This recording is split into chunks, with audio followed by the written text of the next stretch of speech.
In the last video, we created a GUI that had a date picker and a color picker, and we can see that here. They show up, they're in position, we can do stuff with them, but they don't do anything. So we want to make them interactive. We want to make it so that when we select a date or when we select a color, something happens so that you know how to make those things interactive. So we'll go ahead and put that down here at the bottom.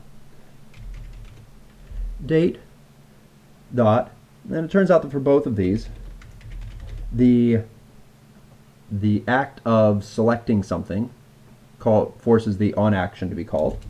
So we can do our standard handler for actions where we set the on action. And what I want to do here for the date is I just want to make it so the labels text is something that says date colon, and then I want the date that was actually selected.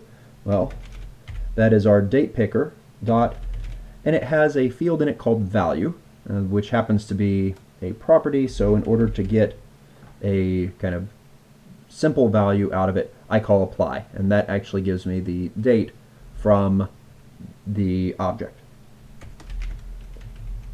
The color picker is going to be similar.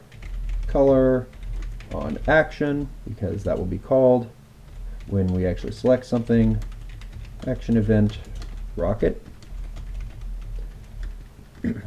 Now here again, turns out that color has a value, and we can call apply to get that, and that'll give us back a color object. But what do I want to do with this? I actually want to set the fill of the whole scene to be equal to that. So that'll set the background color of our full GUI to whatever color it is that we select. So let's run this and see what that looks like. So we can select a date. I will go with there, and you can see it sets the text and the label, so that works nicely. What about this? Well, if I select color, you can see the entire background changes to that color. So it's not hard to add interactivity to these. We just create an on action and use the values that they have for whatever logic it is that we wanted them to be able to perform.